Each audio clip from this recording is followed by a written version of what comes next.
Hello and welcome to another episode of the BookBaby Spotlight podcast, your home for interviews with authors, illustrators, editors, and other industry insiders from the world of self-publishing. I'm your host, Sam Saddam, joined by my colleague, Chad Hinson. How are you doing, Chad? I'm doing good, Sam. How you doing? I'm all right. We've got two guests today, children's book author and writing coach Renee Berry, and a traditionally published author, Steven Rowley.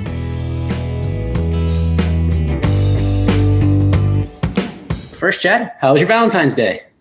Oh man, my Valentine's Day could have been better. I couldn't actually find anywhere to go with my date. So, just little at-home cooking is what I ended up doing. So what you could have done was make a reservation with one of Philly's very own local bookstores. The Head in the Hand in the Kensington neighborhood is renting out their shop for candlelit dinners. You get a discount for any books you decide to buy at the end, and they're working on partnering with local restaurants to make it a whole experience. Yeah, man, I read about that, and honestly, I wish I knew while it was Valentine's Day. I definitely would have took my date there. We'd have had a great time. All right, well, I don't want to get in her way, but we could walk there from my house. It's hopefully not too hot out, though, because their next opening is in August. Yeah, and I'll definitely be sure to visit as soon as they reopen.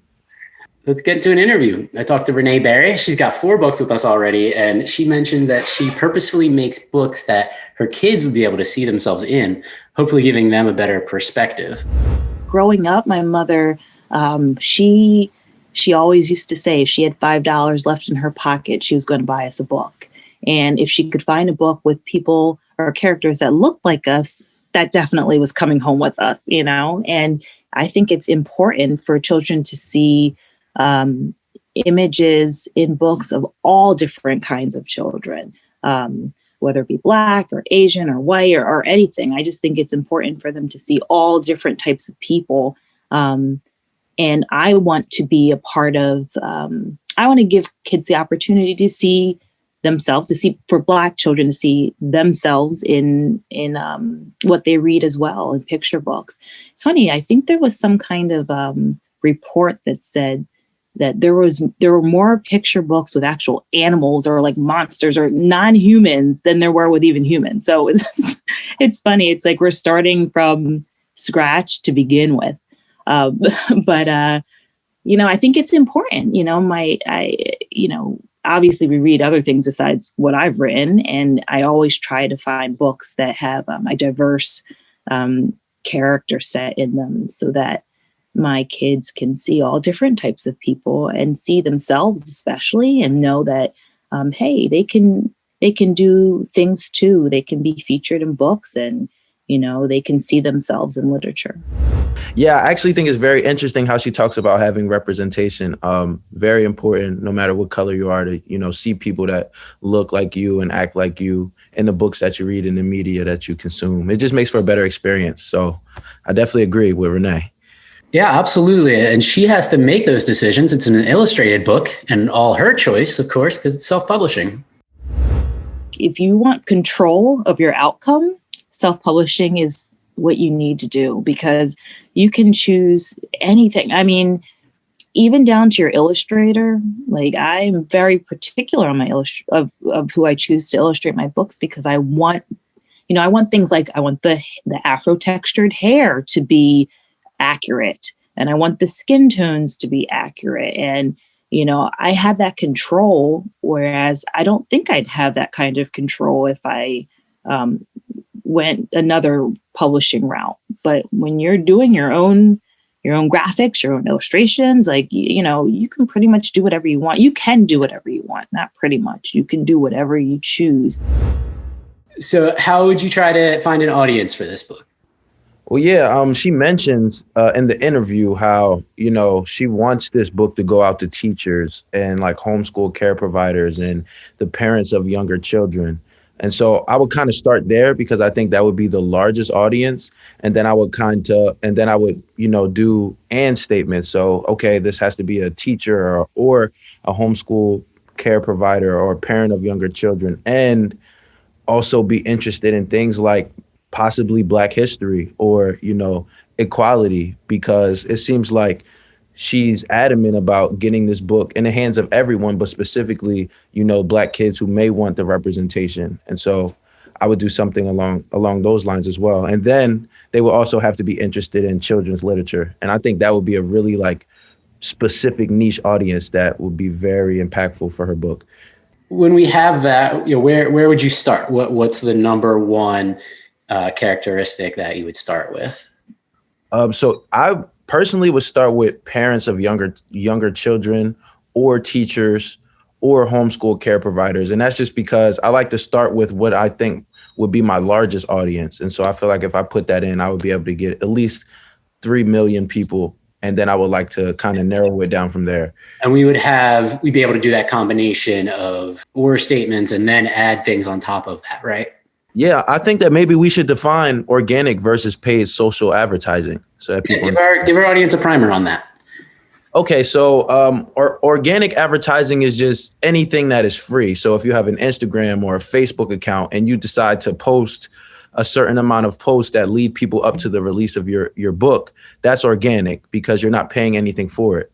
Versus paid social advertising is what you would do on Facebook or Instagram if you wanted to show your organic post to a group of people who otherwise wouldn't be able to see it.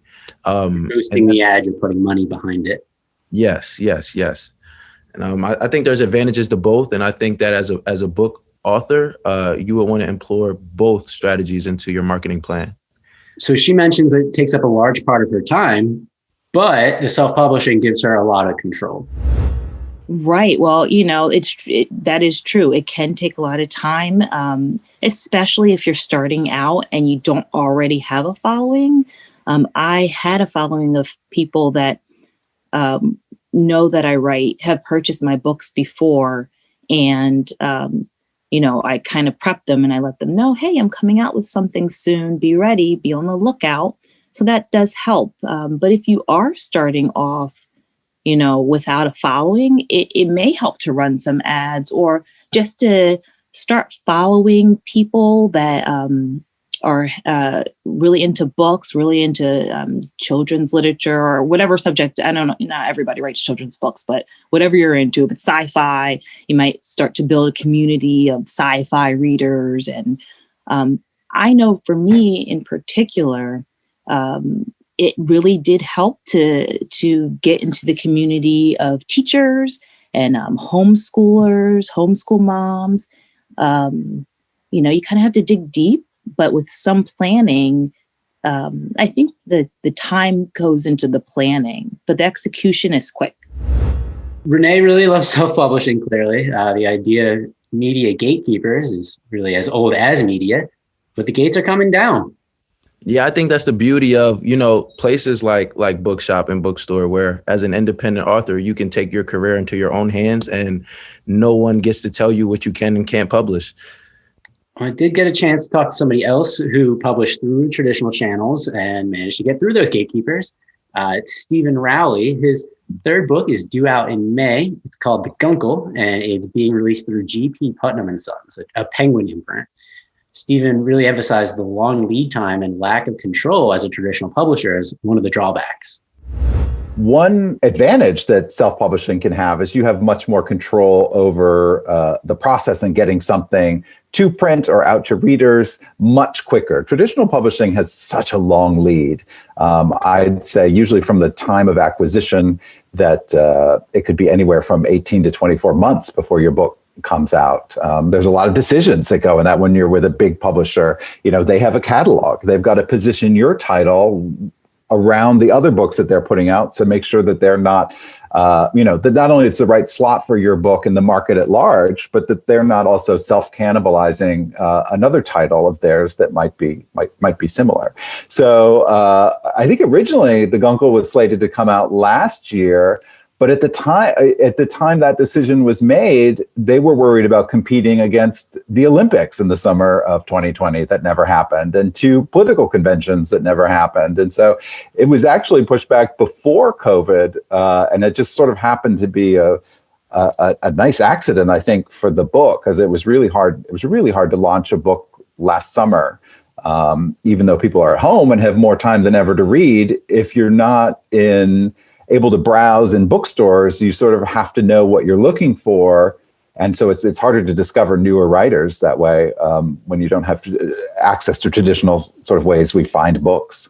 So did you have any say in that release date changing, or that's entirely up to your Authors with publishers often have contractually what's called meaningful consultation about things like cover design and release dates and whatnot. Now, take that to a court of law and try to define what that means exactly. I think it's a polite way to say that they'll listen to the author's concerns, and they certainly want the author to be happy, but I'm sort of lower on the totem pole when it comes to decisions like that. So meaningful consultation, that really cracked me up. It's an interesting term of art. Like Steven says, I don't know how you would prove that, and probably just comes down to how much leverage the author has and whether or not they're willing to push the publisher on the topic. J.K. Rowling gets to decide what font to use, while a mid-level genre fiction author might have less say. I commend anyone who is capable of going through that back and forth with any major publisher. I am all for independent. I am all for creative control. And this just sounds like a headache, honestly. And keep in mind, he's on his third attempt and still doesn't feel like he has the kind of control he would have. Right. But he did talk about his first book, which he considered self-publishing. My first book was a novel called Lily and the Octopus. And it was a story about basically a man who wakes up one morning to discover that a small octopus had affixed itself to his dog's head, which might sound strange. But at the time, my dog had a brain tumor, which resulted in a sort of large lump on her head. And I was sort of just starting to play around with writing with that and what that trauma had been for me in dealing with that. And I realized almost immediately what I was writing about was attachment and how difficult it can be to let go. And so there was something about having a tentacular metaphor, that octopus that could have a literal stranglehold on you that made sense to me, but it was a weird, it's perhaps a weird metaphor for some. So I didn't really have high hopes that book would find a wide audience, but I was very proud of it as a piece of writing. So after a year of trying to find a traditional publisher for it or for an agent to take it on and getting rejected almost universally everywhere, if you want to hear crickets on the other end of a telephone, call New York publishing agents and see if they will read your book about a dog with an octopus on its head. And so you won't get really past reception. You actually have to call? I just assumed that you were uploading a document. I think it's more done in a query letter, but you know what I mean. So I was actually going to self-publish that book because in the end I thought, even if it's just something singular that speaks to me and maybe it might find a small audience, but I was proud of it and I'd worked really hard on it, and I thought I want to be able to get it out some way. And I came very, very close to self-publishing it. In fact, I had hired, done all the things that you might do to self-publish. I hired a graphic designer to do a cover design. I hired a company that did the layout for an ebook, and to get I'd gotten an ISBN number and all these sort of steps that you take when self-publishing before, through a sort of strange series of events, it actually ended up on the desk of somebody at Simon & Schuster who ended up acquiring the book. So that whole thing was a surprise to me. The fact that anybody read that book was a surprise to me. And it went on to be a national bestseller and was translated in 20 languages. And there's a movie in the work. So the whole thing is a surprise to me. But yeah, there are people who I've become friendly with that I never expected to read my book. Other writers that I admire. The great writer Isabel Allende is a fan of Lily and the Octopus and has mentioned it in several interviews that she's done. And I've never met her, but the fact that she is out there talking about my book when she's somebody that I've read, since high school and have been in awe of, that's crazy to me. The singer Rob Thomas, of the lead singer of Matchbox 20, really loves Lily and the Octopus and invited me to his show as his guest and to meet him backstage and stuff. So it's crazy the way that books can connect people. It's always a real thrill. Yeah, I would say, Lily and the Octopus was Definitely a very personal story, and that really showed through the entire way. It resonated, just with loss. I recommend that our entire audience read that, preferably when their pets are healthy, to avoid any sort of emotional triggers, or just skip like the last chapter or so and just if you sort of stop on page around 250 or so. The book actually has a happy ending. It just you just put it down before you get to the last third. I think it has a happy ending. I think, I know people are afraid of it, or they'll say, am I going to cry? And I'm like, I don't know. I don't know you. I don't know what kind of heart you have, but I hope you will laugh. I do think it's a funny book too. So for sure. I mean, laugh. But it's a good lesson when you try to think of what the right route is, whether it's self-publishing or trying to search for a more traditional corporate publisher. I don't. The important thing is to learn how to talk about your work. I probably would have gotten further if, instead of describing it as a book about a dog with an octopus on its head, instead saying it's a book about how we get stuck in our lives and how sometimes we see the obstacles in our way can be entirely exaggerated or even made up. And that's something more universal. So sometimes it's an issue of learning to talk about our work. But also it's important not to discount our work. I spent a lot of time thinking self-publishing was my only route for that book, because I thought, well, if you didn't know me or you didn't know this dog personally, like, who cares? And as writers, the voices inside our head that devalue our own work are very loud, and they can be very persistent. And as part of our job as writers, I think, to try to silence those voices. So never think that your story is too small or too unique or too personal. I guarantee if it means something to you, it will mean something to someone else. And it's just a matter of connecting the right pathways and choosing the right journey for the book. Strong words of encouragement there for all of our authors. Lily and the Octopus is a very unique and specific story, but the universal themes really shine through. Since that was his first book, it's likely more analogous to where our authors may be. So let's talk about how it could be marketing. We got dog-heavy content. Obviously, that's always a plus on the social media. We got an LGBTQ author, debut literary fiction. How else could he stand out? I mean, you named a lot of them. So like LGBTQ, that's like huge on Facebook. There's a large audience for that, and dogs. This is probably way like in like upwards of 100 million plus people who like those. So I would start with those two because those are the biggest. Then add little nuances about his book, like he mentioned that he wants people to take humor away from it. So I would probably narrow it through humor, family, things like that, and then ultimately, whatever the interest targeting that I use, the person must also like books and ebooks, assuming that, he's releasing his book paperback and through Kindle. So his second book, The Editor, is a fictionalized version of a writer who ends up with Jackie Kennedy working on her book. For anybody who may not remember, Jacqueline Kennedy and then married Aristotle Onassis. And after he died... I don't remember, by the way. After he died in the mid-70s or so, she went on to have a career in book publishing. She was an editor with Doubleday at a big publishing house. And she had this very prolific sort of 15-year career. When she was done with the Spotlight, she sort of put her head down, walked to work every day, edited more than 100 titles. So this is a long career. This is a sort of incredible third act to her life. And it's not something that's among the top 10 things that we remember about her, because it was a very private time in her life too. I thought it was fascinating, and I wanted more people to know about this part of her.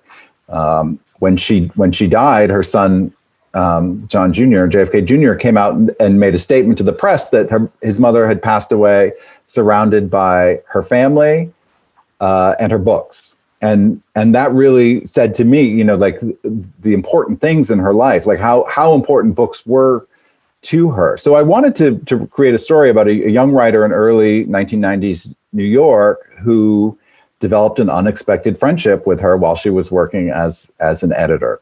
But that's very different than what I did with Lily and the Octopus, which was deeply personal. Here I had a real life historical figure that I was trying to make come to life on the page. When I was on tour for that book, I got a lot of questions. Usually at every stop, someone asking, do you have the right to do that? And you sort of have to quickly ascertain if people are asking a legal question, do you have the right to write about someone like that? And she was, Jackie O, as she was known then, it was the very definition of a public figure. She's an icon. So yes, you do have the right to write about that. There's a long history of novels with very famous real life characters in them. But more interesting to me, it's a moral question. What gives you the right to do this? And every writer has to answer that differently. All I can say is that I did an incredible amount of research. I had a very supportive publisher who helped put me in touch with some of her former colleagues who were kind enough to share memories of working with her. I was able to speak to a writer who had been edited by her. So I took it as seriously as I possibly could, even reading books that she had edited around the time that my story takes place, to try to forensically recreate what was on her desk, what other thoughts might have been in the forefront of her mind, what were her interests at that time. But any writer will tell you, you can do all the research in the world, and a percentage of your depiction is going to be interpretation. There's a percentage of the Jacqueline Onassis that's in my novel that is just, what I'm adding to all the research to make her come alive as a fully realized character on the page. But it's hard work and something I took very seriously. And did you get any word from the Kennedys as to how they felt about the depiction? I haven't. I have not. So, many people ask me if her daughter Carolyn had read the book and stuff like that. And I felt a little weird sort of forcing a copy on her. Certainly there's been no shortage of people trying to trade on the Kennedy name to, for their own benefit. And I didn't want to feel sort of icky about that. I will say that the singer Carly Simon bought a copy from a bookstore on Martha's Vineyard. Carly and Jackie were famously friends. In fact, Jackie had edited a series of children's books that Carly had written. And Carly came out with her own memoir last year about working with Jackie. So I feel like I'm inching closer. So we'll see what happens. All right. So any advice on how he can get his books into the hands of the Kennedys? No, but I do want to check out his book. What about you? Any recommendations before we go? Yeah, I'm currently reading Cubed by Nikhil Saval. It's an interesting look at how the concept of work has evolved. There's probably going to have to be some updates made now that all of us are working remotely. Yeah, he won't be able to. He was actually just elected to the state Senate last year, so he's going to be busy. But a lot of our BookBaby authors are sending their remote work manifestos our way, so it won't be too long. All right, well, that will wrap it up for us. We'll be back next month for a new episode. Thanks to Renee Berry and Steven Rowley both for joining me. Renee's books, including The Race That Humbled Rumble, The Humboldt Squid, is available on the BookBaby Bookshop. Steven's not yet a BookBaby author, but I'll keep working on that. His book, The Guncle, is scheduled for release this May. If you're interested in publishing with BookBaby, please reach out. We would love to hear from you. 877-961-6878 or info@bookbaby.com. Don't forget to like, subscribe, and follow the BookBaby Spotlight podcast. And until next time, stay safe, everyone.